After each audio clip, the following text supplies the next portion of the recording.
Bien-aimés frères et sœurs dans le Seigneur Jésus, bonsoir. C'est encore une joie pour moi de communier avec vous à travers notre émission, votre émission, que votre lumière luise. Et ma prière de tous les jours, c'est que votre lumière luise de jour en jour, de semaine en semaine, de mois en mois, et que votre vie soit resplendissante et que votre vie soit à la seule gloire de Dieu. Le titre de notre message de ce jour est « La bonne santé de votre foyer ». Et pour cela, regardons ce que Dieu nous dit dans Proverbe 18, verset 22. Dieu nous dit que celui qui a trouvé une femme a trouvé le bonheur. C'est une grâce qu'il obtient de l'Éternel. Et la parole de Dieu est claire. Un homme qui a trouvé une femme, Dieu dit qu'il a trouvé le bonheur. Et Dieu précise que c'est une grâce que lui, l'Éternel, fait à cet homme. Nous ne devons pas regarder aux expériences malheureuses ou aux difficiles expériences autour de nous pour faire mentir la parole de Dieu. Ce que Dieu dit est oui et amen. Un homme qui a trouvé une femme, Dieu dit qu'il a trouvé le bonheur et c'est une grâce, une faveur imméritée que lui, Dieu, fait à cet homme. Qu'est-ce que cela veut dire? Qu'il s'est assis, il a défini ses critères et il s'est mis à chercher. Parce que le mot « trouver » n'a pas de sens s'il n'est pas précédé de chercher. Alors que la parole de Dieu nous dit dans Matthieu 7, versets 7 à 8, que « cherchez et vous trouverez, car qui cherche trouve ». Donc un homme qui a pris de son temps de s'asseoir, de définir des critères et aussi de prier pour demander à Dieu cette faveur-là de trouver une femme selon le cœur de Dieu, Dieu dit, après avoir cherché, après avoir défini ses critères et après avoir présenté ces critères à Dieu, Dieu dit qu'après tout cela, quand cet homme trouve la femme, il a trouvé le bonheur et c'est une grâce qu'il a obtenue de l'Éternel. La famille donc est le fondement de la société. Et le mariage, nous comprenons, est le fondement de la famille, d'où le fondement du foyer. Et quand nous voyons que Dieu lui-même trouve que quand qu'un homme et une femme ensemble, ils doivent créer le bonheur, et l'homme a trouvé le bonheur en la femme, et ensemble, leur vie en commun doit produire le bonheur, cela veut dire que nous sommes interpellés par un ensemble de principes que chacun dans le foyer doit respecter. Et quand ces principes ne sont pas respectés, il y a un déséquilibre qui se crée dans le ménage, il y a un déséquilibre qui se crée dans le foyer. L'ordre divin que Dieu a placé pour le mariage est un ordre divin qui est établi sur la base de la parole de Dieu. Dieu a prononcé des principes par rapport à la gestion du foyer, non seulement du côté de l'homme, mais aussi du côté de la femme. Mais nous nous rendons compte de plus en plus que cet ordre divin n'est pas en train vraiment de s'exécuter dans les couples. Et c'est pourquoi aujourd'hui, nous voulons vraiment attirer l'attention de tout un chacun que le mariage, que le foyer, le ménage est une institution divine et cette institution divine doit marcher selon les principes de l'ordre divin établi à partir de la parole de Dieu. Mais nous voyons aussi que malgré tout ce que Dieu a dit du foyer, malgré tout ce que Dieu a dit de la famille, nous nous rendons compte qu'il y a pas mal de difficultés aujourd'hui que nous notons dans plusieurs familles et c'est pourquoi aujourd'hui quand nous en parlons, nous voulons attirer notre attention à nous tous sur le fait que nous devons faire attention à certains principes clés qui doivent régir la vie familiale. Donc quand je parle de la bonne santé de votre foyer, je pense à ce jeune couple qui a eu des difficultés énormes après 16 mois de mariage. Et je me rappelle encore du jour où ce couple était devant l'autel à l'église et l'homme était dans une assurance parfaite.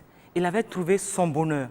Et il pétillait de joie. Il était très content de pouvoir enfin être devant l'autel avec cette jeune fille qu'il épousait et ce jour, et c'était vraiment merveilleux. Et aussi, je me rappelais de cette jeune fille, ce jour-là, qui, dans une démarche vraiment rassurante, savait qu'elle était en train de rentrer dans un foyer ce jour. Elle était toute heureuse. Et ce jour, après le mariage, tout le monde les félicitait. Ils étaient tout contents d'avoir été unis dans le mariage devant Dieu et devant les hommes. Et quelques semaines plus tard, c'était toujours la joie. Quand on rencontrait la jeune fille ou le mari, chacun disait de son côté que tout allait bien. Mais qu'est-ce qui avait pu bien se passer entre le jour de leur mariage et le jour où cette femme s'est présentée dans mon bureau avec des larmes aux yeux? Je me suis rendu compte, en écoutant minutieusement la femme, je me suis rendu compte qu'un certain nombre de facteurs n'avaient pas été maîtrisés par ce jeune couple. Et parmi ces facteurs, il y avait d'abord le fait que chacun d'eux ne maîtrisait, ne savait pas comment fonctionner avec l'autre.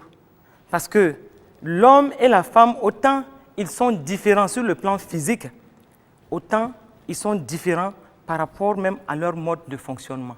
Mais ce jeune couple n'avait pas cerné ce côté. Ce jeune couple n'avait pas été préparé par rapport à ce domaine-là avant de rentrer dans le mariage. Et subitement, ils se sont rendus compte qu'ils réagissaient différemment.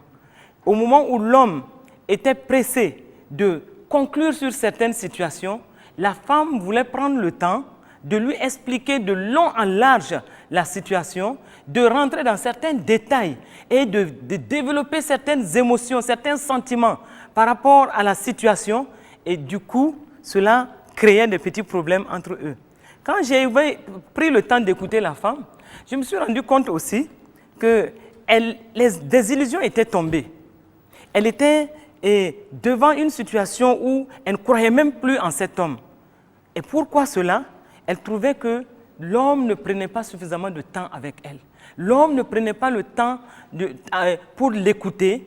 L'homme ne prenait pas le temps pour lui manifester son amour. Et il était beaucoup plus préoccupé par son travail, préoccupé par peut-être ses affaires en dehors de la maison. Et cette femme trouvait tout de suite que son mari ne s'intéressait pas beaucoup à elle. Quand j'ai écouté la femme, et je vous le dis, ce jour, elle a passé 2 heures devant moi entre des pleurs et des explications. Elle avait expliqué pas mal de situations. Mais quand je l'avais écoutée jusqu'à la fin, je me suis rendu compte qu'en réalité, il n'y avait pas de problème de fond entre elle et son mari. Il n'y avait pas de problème réel entre elle et son mari.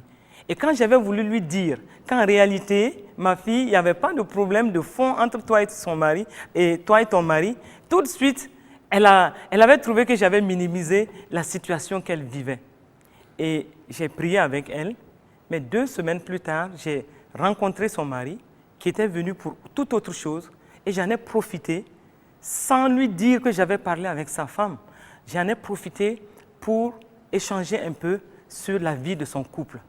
Et c'est là où je devais me rendre compte que l'homme aussi avait des griefs vis-à-vis de sa femme. Il trouvait qu'elle s'étendait beaucoup sur certains détails inutiles. Et il trouvait qu'elle était trop collante. Elle voulait tout le temps être à côté de lui raconter des histoires, lui raconter des situations qu'elle avait vécues dans la journée, alors que lui, il rentrait toujours de son travail fatigué et il ne voulait pas perdre du temps pour écouter toutes sortes de petites histoires que sa femme lui amenait. Et l'homme qui, dans ses explications, il disait que sa femme aimait raconter les choses de la maison aux autres, à d'autres personnes extérieures de la maison. Et lui, il n'appréciait pas cela. Mais la femme, de son côté, aussi, avait des répliques par rapport à tout ce que l'homme disait. Mais dans le fond, je me suis rendu compte qu'ils n'ont pas su gérer leur foyer, ils n'ont pas su gérer leurs relations. Tout simplement, chacun ne savait pas comment fonctionne l'autre. Nous sommes différents, hommes et femmes, mais nous sommes aussi comme dans des mondes différents, mais chacun doit savoir comment fonctionne l'autre pour pouvoir ajuster, réajuster et sa façon de fonctionner et pour que le foyer soit vraiment dans une ambiance qui soit à la gloire de Dieu.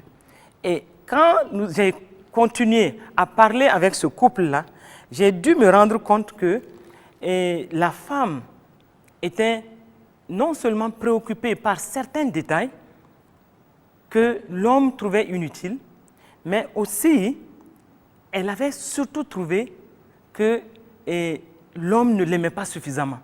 Il n'arrivait pas en réalité à lui exprimer son amour, et son amour surtout à des moments précis.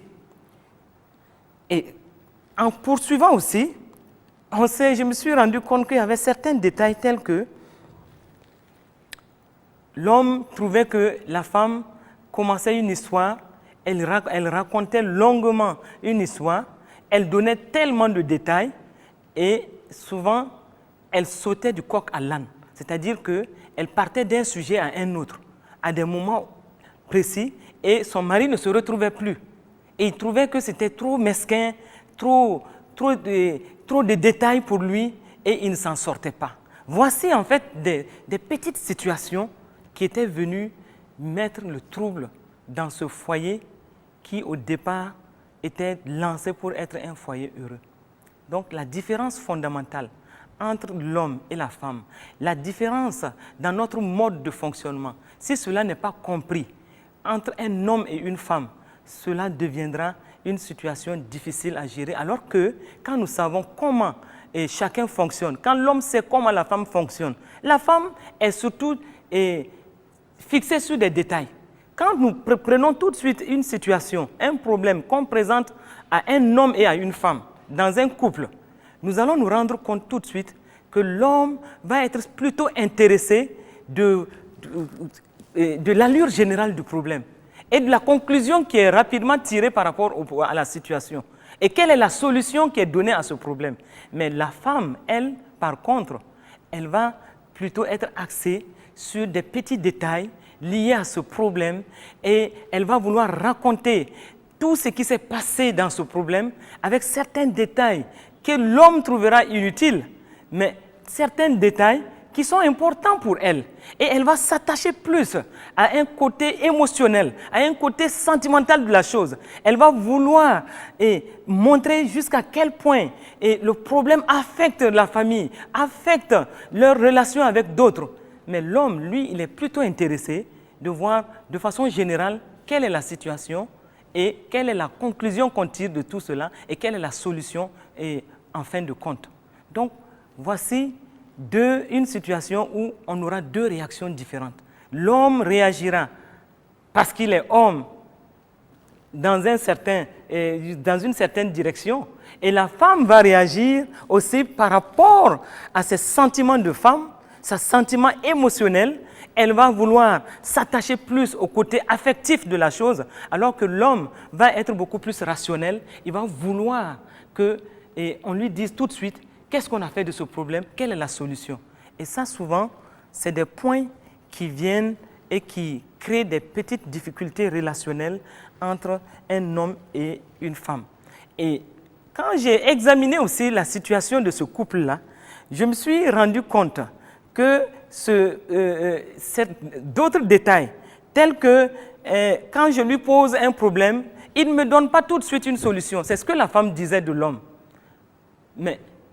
Et l'homme, de son côté, a répliqué, oui, quand elle me pose une situation, quand je n'ai pas une réponse immédiatement par rapport à cette situation, je ne me précipite pas pour répondre. Mais cela ne veut pas dire que je ne m'intéresse pas à la situation. Mais je suis en train de réfléchir à la situation pour pouvoir donner la meilleure réponse. Parce que vous devez le savoir, un homme ne veut jamais se sentir vaincu devant une situation. Il veut toujours donner la bonne réponse et une réponse appropriée par rapport à une situation. Il n'est pas collé à l'aspect affectif de la situation. Mais la femme, dès qu'elle pose le problème, elle attend une réponse immédiatement. Au moment où elle était en train de penser que la situation qu'elle a posée à son mari n'intéressait pas son mari par contre dit, au moment où elle pensait cela, Lui, il était en train de réfléchir pour voir quelle est la meilleure façon de répondre à cette situation. Mais le silence qu'il observait était tel que la femme, pour elle, il ne s'intéressait pas à elle, il ne s'intéressait pas au problème qu'elle a posé. Voyez deux perspectives différentes devant une situation et qui peut amener des petites frustrations, et tout simplement parce que cette femme n'a pas compris que quand tu t'adresses à un homme, tu poses un problème à un homme, s'il a une solution immédiate, il va te la donner en te prouvant que lui, il est capable de résoudre les situations et en te démontrant qu'il est compétent pour résoudre toutes les situations de la famille. Et lui, il est attaché au côté compétence, côté pouvoir, capacité par rapport à la résolution des problèmes de leur ménage. Mais la femme, elle est attachée plutôt au côté affectif, au côté relationnel, à un côté émotionnel de la chose. Ce qui fait que souvent, ils n'arrivaient pas à s'entendre. Un autre aspect que ce couple en fait a posé et qui faisait qu'il y avait des troubles dans le ménage, c'était que l'homme trouvait que la femme parlait trop. Elle peut passer 30 minutes à parler et c'est elle seule qui parle. Et l'homme, lui, il était plutôt du genre à ne pas trop parler. Et il trouvait agaçant que cette femme soit tout le temps en train de parler. Il dit oui, on n'entend que sa voix dans la maison. C'est elle qui parle, qui parle, qui parle. Et souvent, même ses propres pensées ou ses propres réflexions, elle les exprime en paroles. Et ça agaçait l'homme. Mais je peux vous dire qu'une étude a démontré que l'homme a besoin peut-être au cours d'une journée juste d'exprimer 25 000 mots. Une étude a démontré cela. Mais la femme, elle va jusqu'à 250 000 mots par jour. Ce qui veut dire qu'une femme parle beaucoup, souvent, je ne sais pas quoi dire, mais en fait, c'est tout à fait normal. Beaucoup de femmes parlent ainsi, mais cela n'est pas forcément mauvais. Mais quand l'homme n'a pas compris cela, ou la femme n'a pas compris aussi que son mari cherche souvent à être dans le silence, ou encore il n'est pas très porté sur trop de paroles, donc cela peut amener des petits problèmes relationnels et qui peuvent amener des troubles dans le foyer. Et aussi, un autre aspect que j'avais détecté dans les problèmes de ce couple-là, c'était que l'homme reprochait à la femme d'être toujours portée sur le futur.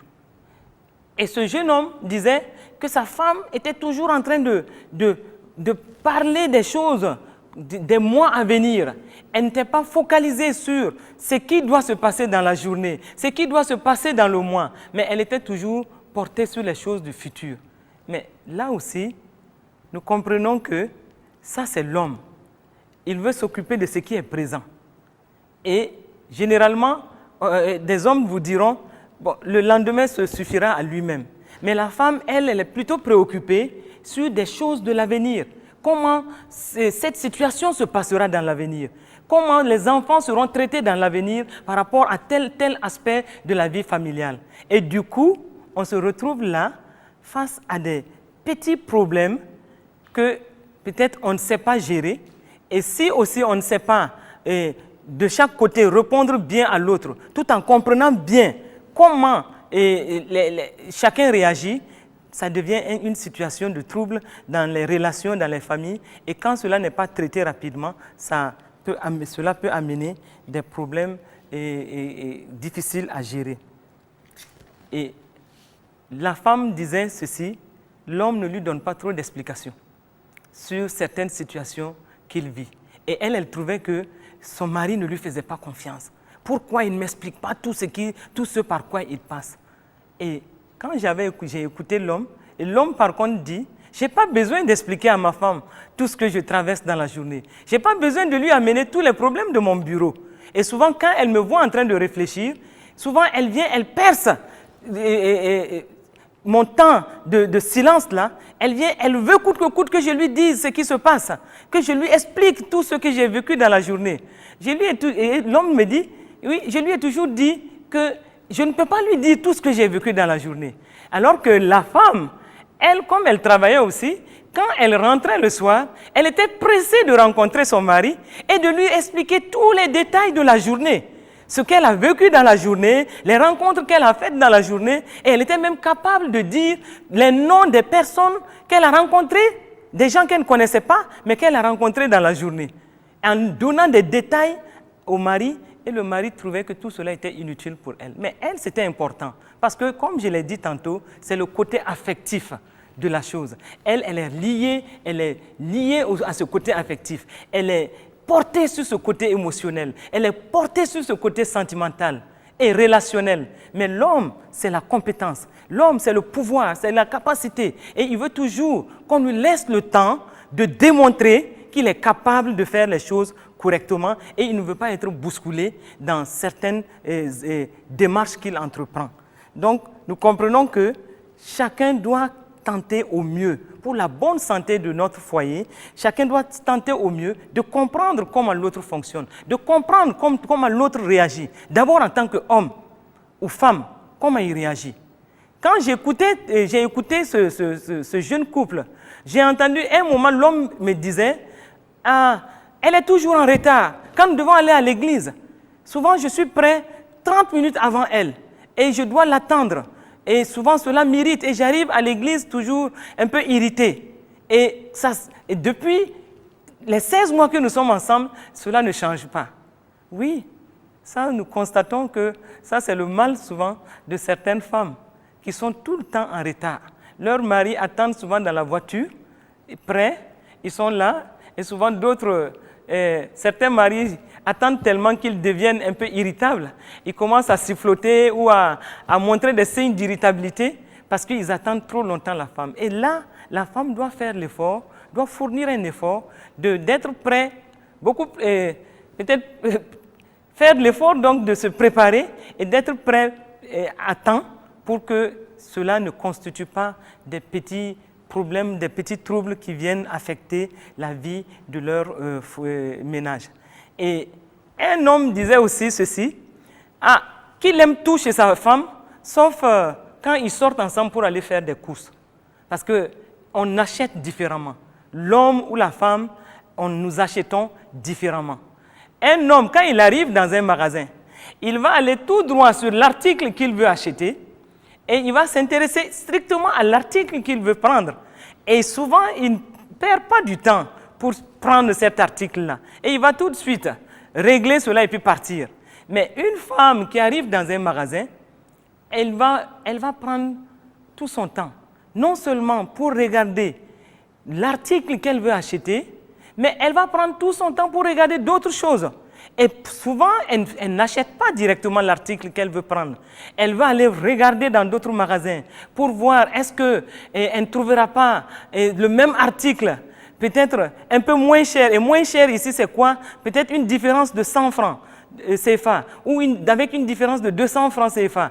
Elle va passer peut-être 25-30 minutes pour aller chercher ailleurs le même article.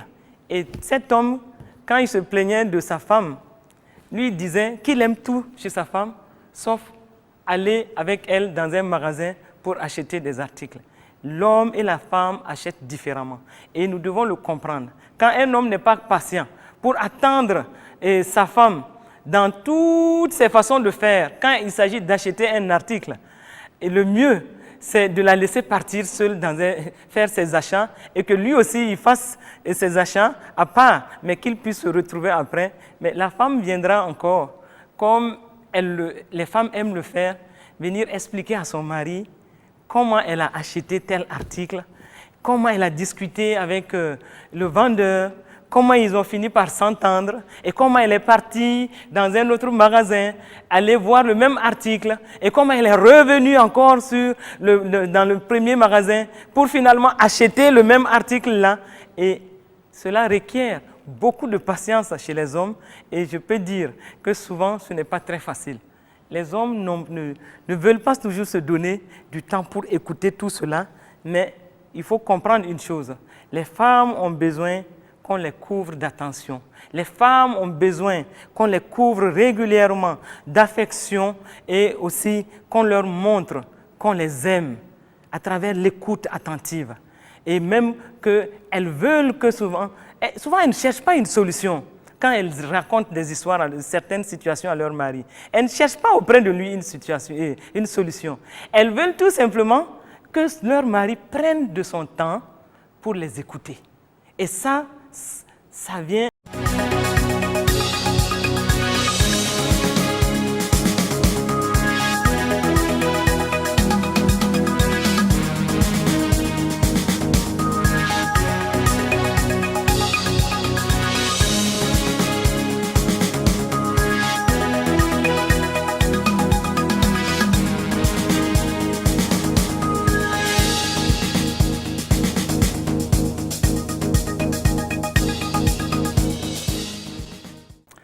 Bien-aimés frères et sœurs dans le Seigneur Jésus, bonsoir. C'est encore une joie pour moi de communier avec vous à travers notre émission, votre émission, que votre lumière luise. Et ma prière de tous les jours, c'est que votre lumière luise de jour en jour, de semaine en semaine, de mois en mois, et que votre vie soit resplendissante et que votre vie soit à la seule gloire de Dieu. Le titre de notre message de ce jour est la bonne santé de votre foyer. Et pour cela, regardons ce que Dieu nous dit dans Proverbe 18, verset 22. Dieu nous dit que celui qui a trouvé une femme a trouvé le bonheur. C'est une grâce qu'il obtient de l'Éternel. Et la parole de Dieu est claire. Un homme qui a trouvé une femme, Dieu dit qu'il a trouvé le bonheur. Et Dieu précise que c'est une grâce que lui, l'Éternel, fait à cet homme. Nous ne devons pas regarder aux expériences malheureuses ou aux difficiles expériences autour de nous pour faire mentir la parole de Dieu. Ce que Dieu dit est oui et amen. Un homme qui a trouvé une femme, Dieu dit qu'il a trouvé le bonheur et c'est une grâce, une faveur imméritée que lui, Dieu, fait à cet homme. Qu'est-ce que cela veut dire? Qu'il s'est assis, il a défini ses critères et il s'est mis à chercher. Parce que le mot « trouver » n'a pas de sens s'il n'est pas précédé de chercher. Alors que la parole de Dieu nous dit dans Matthieu 7, versets 7 à 8, que « cherchez et vous trouverez, car qui cherche trouve ». Donc un homme qui a pris de son temps de s'asseoir, de définir des critères et aussi de prier, pour demander à Dieu cette faveur-là de trouver une femme selon le cœur de Dieu, Dieu dit, après avoir cherché, après avoir défini ses critères et après avoir présenté ces critères à Dieu, Dieu dit qu'après tout cela, quand cet homme trouve la femme, il a trouvé le bonheur et c'est une grâce qu'il a obtenue de l'Éternel. La famille donc où la femme se dise qu'ils attendent que chacun réagisse exactement comme lui le ferait s'il était devant une situation. Parce que nous sommes différents. Nous sommes différents, c'est-à-dire on est homme ou femme, mais nous sommes différents aussi. Nous avons cette unicité, des traits de caractère qui sont propres à nous. Donc quand nous connaissons notre homme ou quand nous connaissons notre femme, nous devons nous dire que je ne vais pas être très exigeant pour dire qu'il ou elle doit réagir exactement comme moi je le ferais si j'étais devant cette situation. Et ça va nous amener vraiment à nous comprendre, mais à aller d'un seul pas et dans l'unité et dans l'amour. Un autre aspect, c'est que dans la vie des couples, c'est que souvent la femme veut vraiment s'occuper de son mari. Elle veut le couvrir d'attention. Elle veut lui rendre tellement de services. Elle aime son mari. Elle ne veut pas du tout le laisser faire certaines choses seule. Elle est portée sur son mari. Elle veut le couvrir d'attention. Elle veut le couvrir de petits services. Mais certains hommes n'aiment pas cela.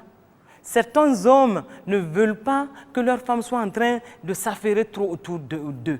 Et donc, quand la femme arrive à discerner cela, qu'elle choisisse des moments précis où elle peut rendre certains services, mais savoir que derrière tout cela, il n'y a rien de mauvais. Elle doit faire en sorte que son mari, qu'il soit dans sa liberté, mais qu'il y ait des moments où ils vont se retrouver et ils vont exprimer leur amour l'un vis-à-vis de l'autre sans trop de difficultés. Nous comprenons dans tout ce que nous sommes en train de dire que l'homme et la femme, nous sommes différents et nous avons un mode de fonctionnement différent, nous opérons différemment et nous sommes comme dans des mondes différents. Donc, si nous comprenons que nous sommes sur des perspectives différentes, nous devons voir comment nous accommoder, faire en sorte que, même quand nous pensons différemment, même quand nous percevons différemment les choses différemment, même quand nous réagissons différemment ou quand nous nous conduisons devant certaines situations différemment, nous devons faire en sorte que nos points de vue puissent s'accommoder. Nous devons faire en sorte que nos sentiments puissent, au-delà de tout cela, s'accommoder pour être vraiment à la gloire de Dieu. Notre langage et même nos besoins, comme ils diffèrent fondamentalement, mais nous devons nous accepter et comprendre qu'il y a ces différences fondamentales entre l'homme et la femme, mais ces différences doivent être plutôt une source d'enrichissement. Et si nous comprenons que notre femme est du genre qui veut toujours expliquer beaucoup de choses et qui veut toujours qu'on la couvre d'attention et de compréhension, nous devons fournir l'effort aussi de le faire. Nous devons fournir l'effort, même si nous allons lui faire comprendre que ce n'est pas toujours que ça doit se passer ainsi. Et voici quelques différences fondamentales que, par exemple, ce jeune couple dont je venais de parler et que ce jeune couple n'a pas su gérer et cela les a amenés dans vraiment des troubles au niveau de la famille. Ça, c'est juste quelques éléments que j'ai abordés, mais quand nous rentrons dans la psychologie de l'homme ou de la femme, nous allons nous rendre compte qu'il y a pas mal d'éléments que chaque couple doit comprendre pour pouvoir bien se comporter l'un vis-à-vis de l'autre et aussi impacter positivement toute la famille et dont les enfants. La deuxième chose que j'ai comprise dans la vie de ce jeune couple, juste après 16 mois de mariage, que j'ai compris, c'était qu'ils avaient laissé des personnes étrangères, des personnes externes, venir s'ingérer dans les affaires de la famille. Donc, c'est une analyse que je suis en train de faire des problèmes que ce jeune couple de 16 mois était en train de vivre. Je l'ai expliqué, la première partie, c'est qu'ils ne savaient pas l'un l'autre comment ils fonctionnent l'un vis-à-vis de l'autre. Étant donné qu'on est face à un couple, un homme et une femme, ce jeune couple n'avait pas su, jusqu'au moment où on parlait de leurs difficultés, ils n'avaient pas su que l'homme fonctionne différemment par rapport à la femme. Et une bonne partie des problèmes qu'ils vivaient étaient liés à cela. La deuxième grande cause de leur situation difficile à la maison, c'était qu'ils avaient laissé des personnes étrangères, des personnes externes venir s'ingérer dans leurs affaires. Parce que l'homme disait que la femme, quand il vivait une certaine situation, elle était tout de suite prête à faire intervenir des gens pour que l'ordre revienne dans la maison. Ce que les hommes souvent n'aiment pas. Et même, en tout cas, cela, je ne conseille pas à un couple de laisser toujours des personnes externes venir s'interférer dans leur vie de couple. Parce que dès lors que cela est fait, il y a quelque chose qui manquera à ce couple-là. Parce que ce couple va toujours chercher à se référer à des personnes externes pour qu'on vienne les réconcilier, pour qu'on vienne leur parler. Mais dès lors qu'un couple est engagé à cela, je vous assure qu'il y aura toujours des problèmes. Parce que déjà, cela affaiblit leur ménage, cela affaiblit leur relation, cela affaiblit leur unité, la force de leur unité. Parce qu'ils vont devoir toujours à ces gens-là qui sont venus pour qu'ils l'ordre et la paix revienne dans leur ménage. Et c'est pourquoi il faut au maximum éviter de faire intervenir des gens externes dans le ménage. Il faut éviter cela au maximum. Et dans le jeune couple, le garçon me disait, mais maman, comment vous pouvez comprendre que face à chaque petite situation, il faut que des gens viennent de dehors pour venir nous asseoir comme des petits enfants et pour venir nous dire, bon, vous ne faites plus ça à votre femme, toi, ne fais plus ça à ton mari.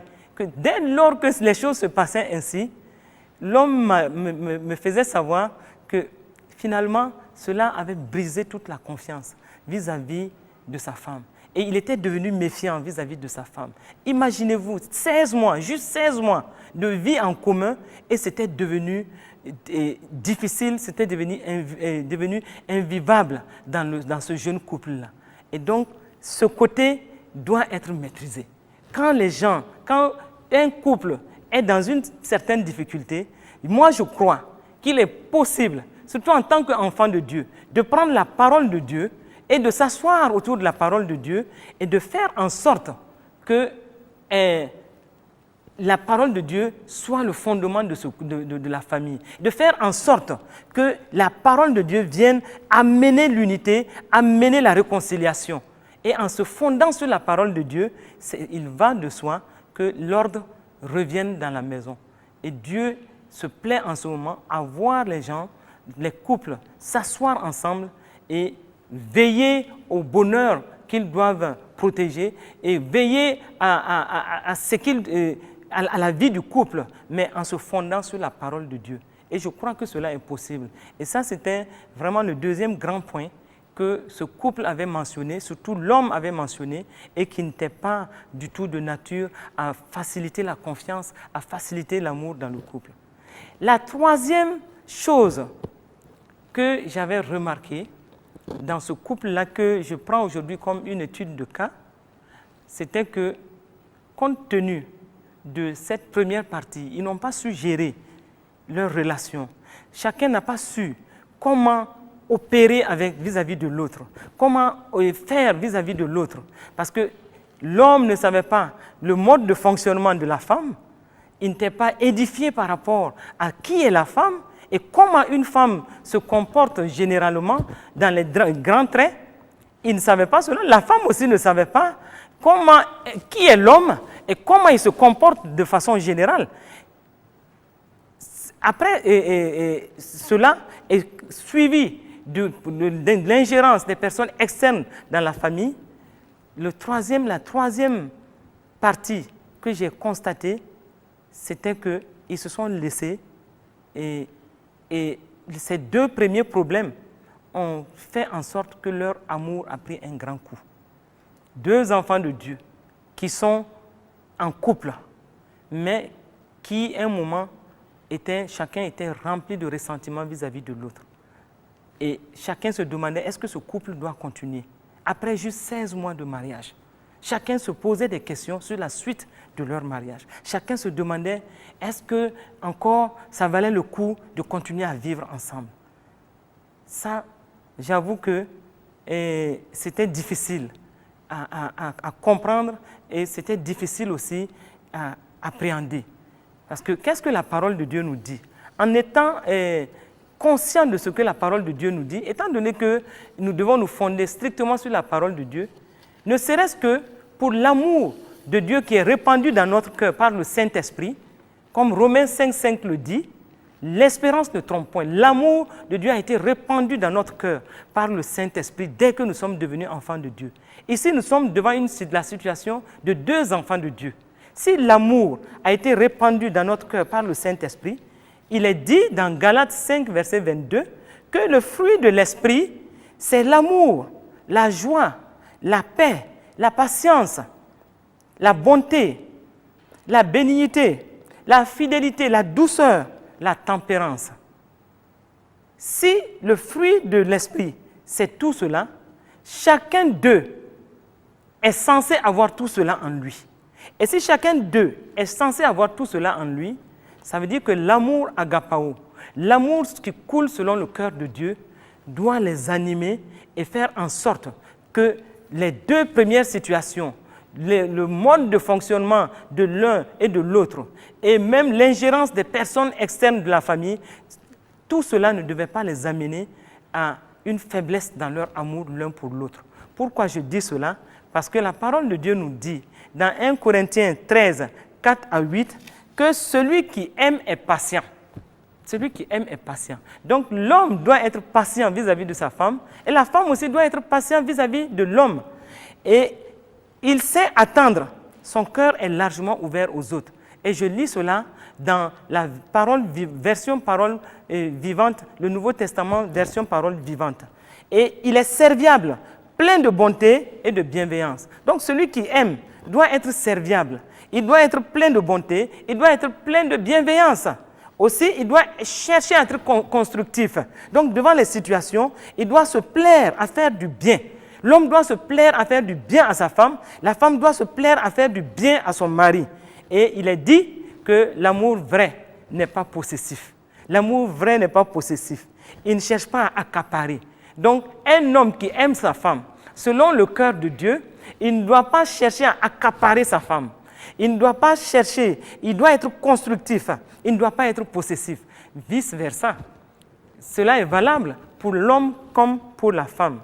Et il doit aussi être libre de toute envie et il ne connaît pas la jalousie. Et nous voyons, alors que nous voyons aujourd'hui que dans certains couples, il y a une sorte de jalousie entre l'homme et la femme. Nous entendons le témoignage souvent de certains couples où soit la femme explique comment l'homme est jaloux d'elle, ou l'homme qui explique comment la femme est jalouse de lui. Comment cela peut se faire, étant donné que l'homme et la femme sont unis vraiment dans le même amour et vraiment pour marcher d'un même pas dans l'amour parce qu'ils sont un dans le Seigneur. Mais quand il est dit que lorsqu'on aime, on ne cherche pas à se faire valoir, on n'agit pas de manière présomptueuse. Et cela est valable aussi dans le couple. Celui qui se rengorge, s'étale et s'enfle d'orgueil n'est pas inspiré par l'amour. Et tout cela, ce sont des vertus que les couples doivent prendre. Et aimer, c'est aussi se conduire avec droiture et tact. Ce qui veut dire que le respect mutuel dans les couples doit être de rigueur. L'homme doit respecter strictement sa femme. Quelles que soient les conditions, quel que soit là où il se trouve, il doit respecter sa femme. Et la femme doit respecter strictement aussi son mari. Et ils peuvent, dans leur intimité familiale, avoir de petits temps de plaisanterie l'un vis-à-vis de l'autre, mais toujours dans le respect strict. Et l'amour, il est dit, toujours dans ce passage, que l'amour prend des égards et évite de blesser ou de scandaliser. Il n'est pas dédaigneux. Quand nous parlons de l'amour en ces termes, nous devons examiner dans nos relations, dans les couples, dans le foyer, est-ce que réellement nous prenons des égards l'un vis-à-vis de l'autre? Est-ce que nous évitons de nous blesser ou de nous scandaliser? Est-ce que nous ne sommes pas dédaigneux l'un vis-à-vis de l'autre? Tout cela constitue des baromètres que nous devons examiner, prendre pour examiner où est-ce que nous en sommes dans notre couple, dans notre famille.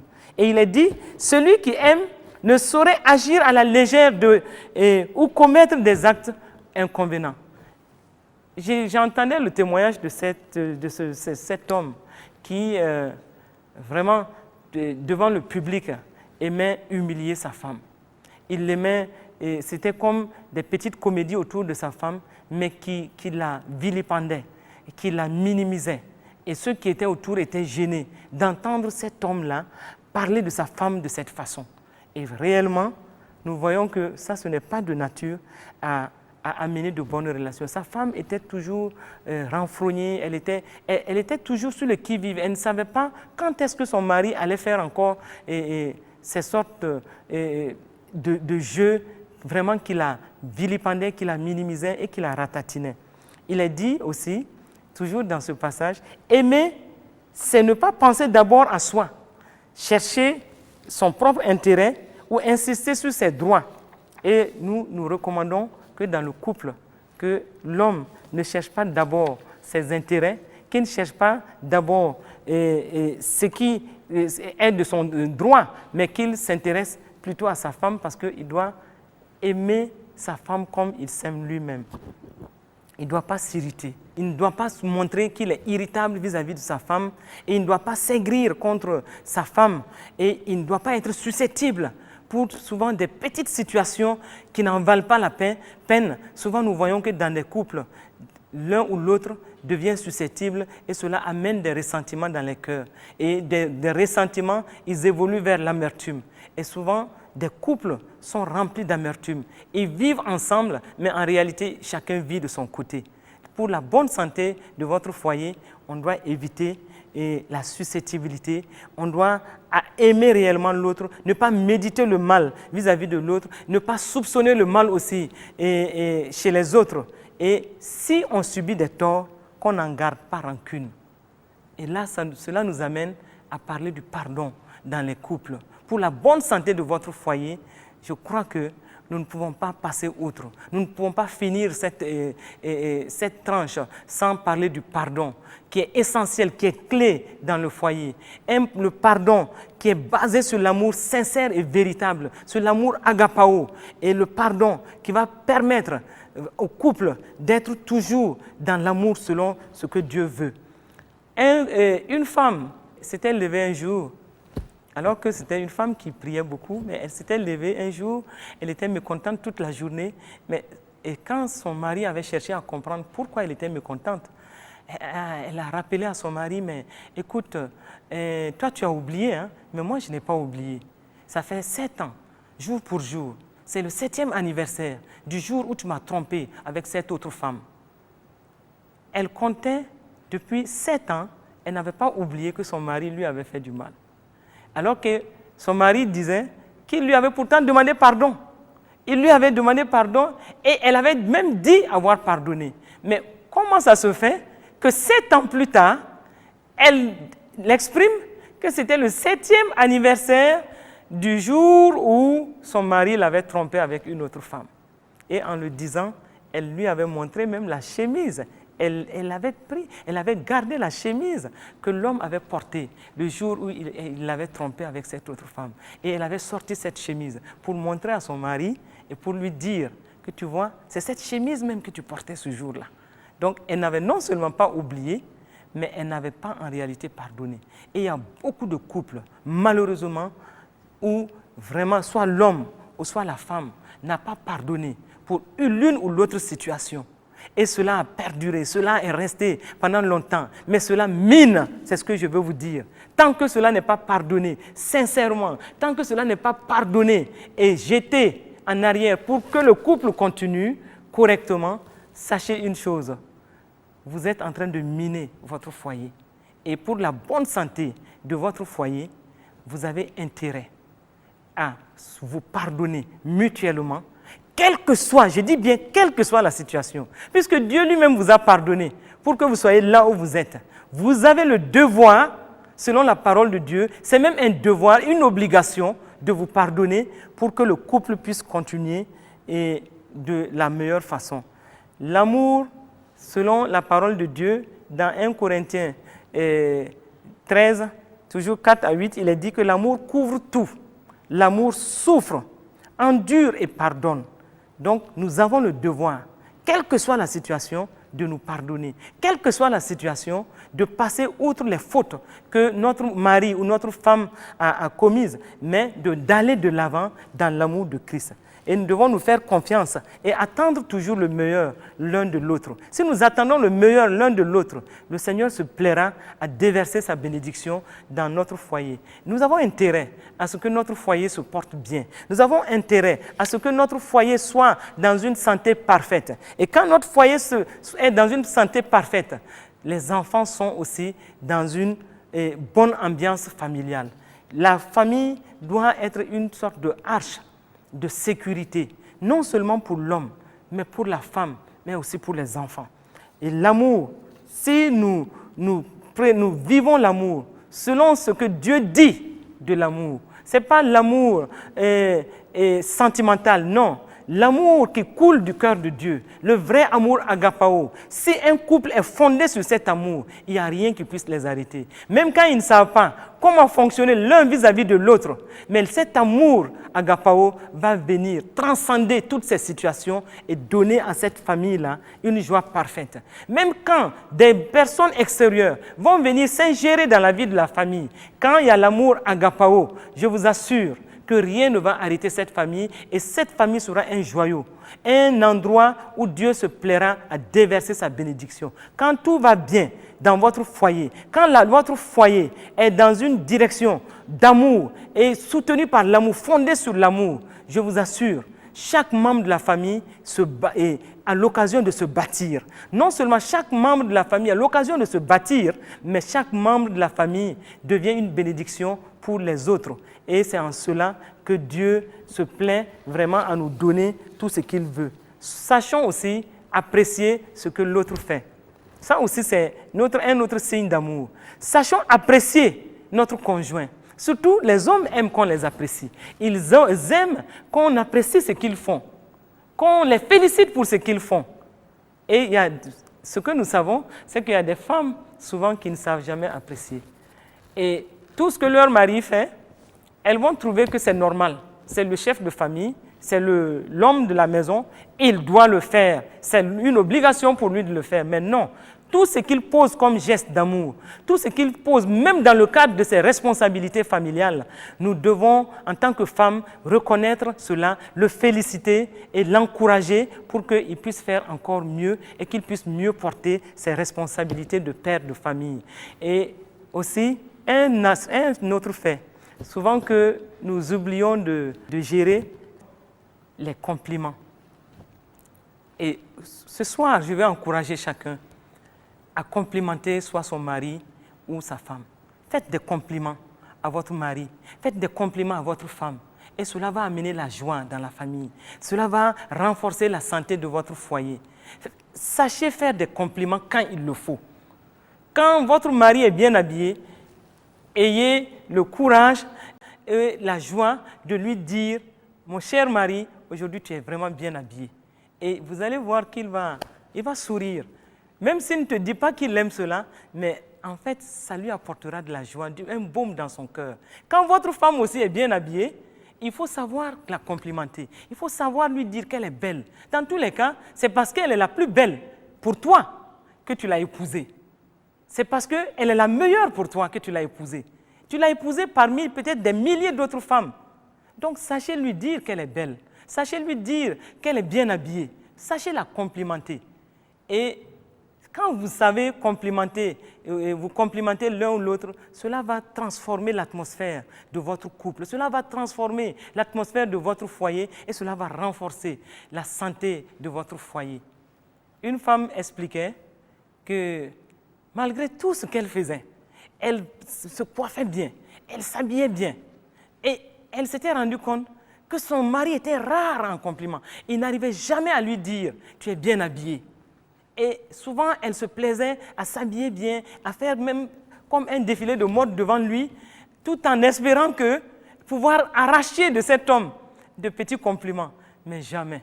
Et cet homme, c'est un homme de Dieu qui était tout le temps dans sa Bible. Il était tout le temps en train de faire des études bibliques, et il n'arrivait pas à se détacher de cela par moment. Je dis bien par moment, pour complimenter sa femme et lui dire qu'elle était bien habillée. Et la femme, quand elle explique cela, c'est vrai que ça fait sourire, mais en fait, elle veut arracher de son mari vraiment des compliments et cela fait du baume aussi dans le cœur. Donc, nous devons savoir nous apprécier et nous devons aussi, pour la bonne santé de notre foyer, nous devons pouvoir nous rappeler des anniversaires. Nous devons pouvoir noter les temps d'anniversaire de chaque membre de la famille, soit de notre mari, soit de notre épouse, mais de pouvoir à son anniversaire lui faire une petite surprise. Nous devons pouvoir lui faire une bonne petite surprise le jour de son anniversaire ou le jour de l'anniversaire du mariage et lui rappeler que nous sommes contents d'être avec lui. Nous n'avons pas besoin de faire trop de bruit autour de cela, mais une bonne surprise matinale, le jour de l'anniversaire, ça fait du bien dans le cœur de l'autre. Et l'autre va comprendre, ah, mon mari, il tient vraiment à moi, il m'aime. C'est des expressions d'amour, c'est des expressions de fidélité. Et cela fait du bien, soit à l'homme ou à la femme, cela fait du bien. Chers hommes, n'oubliez pas les anniversaires de vos épouses. Et souvent, ce sont les hommes qui oublient. Ils oublient souvent les anniversaires de la femme, ils oublient les anniversaires des enfants. Souvent, ils ne se rappellent même pas quand est-ce qu'un enfant est né. Alors que la femme va se rappeler de tous ces détails. Elle se rappelle même de l'heure à laquelle elle a signé sur l'acte de mariage, peut-être 15 ans avant. Vous comprenez? Elle se rappelle de tout. Donc, elle se rappellera de toutes les dates d'anniversaire. Mais l'homme, souvent, ils ne s'en soucient même pas. Donc, au cours de cette émission, je vais demander particulièrement aux hommes, pour la bonne santé de votre foyer, de vous rappeler aussi des dates d'anniversaire pour que cela puisse venir agrémenter votre couple. Et je termine par cette anecdote. Un homme qui, après 1 an de mariage, avait déjà oublié la date d'anniversaire de mariage. Il avait déjà oublié cela. Et la femme, elle attendait vraiment ce jour-là que son mari vienne à elle et qu'il vienne lui souhaiter un heureux anniversaire. Donc, elle a attendu longtemps. L'homme, ce jour-là, ne s'est même pas rendu compte que c'était l'anniversaire de leur mariage, alors que la femme était enceinte. Vous comprenez? Elle attendait, mais l'homme s'est vite préparé le matin et il est parti au travail. Il devait passer toute la journée au travail. Mais la femme s'est dite, ah oui, peut-être que, à partir de son lieu de service, il veut me faire une surprise. Mais elle a attendu longtemps, toute la journée, jusqu'à 19h. Rien. Et son mari revient, il vient trouver la femme, comme elle était enceinte. Elle avait la mine renfrognée, et l'homme se demandait, mais qu'est-ce qui se passe? Il vient, il la tapote, il dit, mais ma chérie, qu'est-ce qui se passe? Et la femme qui lui dit, ah bon, tu ne t'es même pas rappelé de ce jour-là. Et l'homme qui dit, mais rappelé de quoi? Il dit, ah bon? Et comme il ne s'est jusque-là pas souvenu que c'était l'anniversaire de leur mariage, la femme était obligée de lui dire que, mais tu as oublié que c'était le premier anniversaire de notre mariage. L'homme a dit, mais, excuse-moi, j'avais oublié. Mais attends, je reviens tout de suite. Et il a couru dans le premier supermarché qu'il a trouvé. Il est rentré, donc pour tenter au mieux de se rattraper, il est rentré dans ce supermarché et il est parti acheter une carte d'anniversaire pour venir offrir à sa femme, et il a acheté un cadeau. Il a fait emballer rapidement, et il vient, il donne ça à sa femme, il dit, mais vraiment, excuse-moi, mais voilà ce que je t'ai apporté comme cadeau d'anniversaire. Et la femme qui ouvre la carte avec quand même un sourire, parce que enfin elle a pu arracher quelque chose en ce jour anniversaire, elle ouvre la carte, elle voit l'enveloppe et elle voit sur la carte anniversaire de naissance. Et donc, quand elle a vu cela, elle a dit, mais chérie, mais c'est notre anniversaire de mariage et tu m'as acheté une carte d'anniversaire, de joyeux anniversaire de naissance. Il dit, je n'ai même pas fait attention. Ça, c'était le premier coup qui était mal parti. Et la femme qui ouvre le cadeau, elle va se rendre compte que c'était un gros paquet de pop-corn. Un gros paquet de pop-corn. Alors que la femme sait que le plus gros mangeur de pop-corn dans la maison, c'est bien son mari. Elle a pris ce paquet-là qu'elle a déposé, et 1 heure plus tard, elle a trouvé son mari assis au bureau, en train de travailler, mais en train de manger les pop-corn que lui-même était allé acheter. Et tout compte fait, ça faisait sourire, mais en réalité, souvent, certains hommes ne se rappellent pas du tout de l'anniversaire, même du premier anniversaire de leur mariage avec leur femme. Et je voudrais interpeller les couples ce soir. Sachez vous faire du bien. Sachez vous faire plaisir. Les dates d'anniversaire, ne les oubliez pas. Sachez vous apprécier, sachez vous complimenter, sachez vous faire plaisir, sachez sortir par moments ensemble. Et pour rompre avec les habitudes de la maison, sachez sortir et vous faire du bien, prendre l'air ensemble. Et prenez du temps aussi, souvent pour rire ensemble. Et ça fortifie la santé de votre foyer. Ça va fortifier la santé de votre foyer. Et je crois que après tout ce qu'on vient de dire ce soir, nous ne sommes pas exhaustifs, nous n'avons pas la prétention d'être exhaustifs, mais ce que nous venons de dire, c'est déjà quelques éléments qui peuvent renforcer la bonne santé de votre foyer. Sachez vous parler, sachez vous dire de bonnes paroles, sachez dire certaines choses quand il le faut et comme il le faut, l'un vis-à-vis de l'autre. Et sachez aussi faire des bonnes proclamations l'un sur l'autre. et ces bonnes proclamations, Dieu va faire en sorte que cela se réalise pour la seule gloire de son nom. Et ainsi, votre lumière va continuer à luire. Votre lumière va luire personnellement, mais vous allez être un instrument pour que la lumière de votre couple luise, pour que la lumière de votre épouse luise ou de votre mari luise, mais que la lumière de tout le foyer luise. Et votre santé, la santé de votre famille, de votre ménage, cette santé-là sera vraiment renforcée. Que Dieu vous bénisse, que sa grâce soit sur vous. Soyez des hommes et des femmes qui vous apprécient, qui apprécient chacun, que chacun apprécie l'autre dans le foyer et que le Seigneur continue de vous accompagner dans ce voyage-là qui est le voyage de votre couple, le voyage de votre mariage. Et cela sera pour la gloire de Dieu. Que Dieu soit béni, mais que vous aussi, que votre lumière continue de luire à la gloire de Dieu. Amen.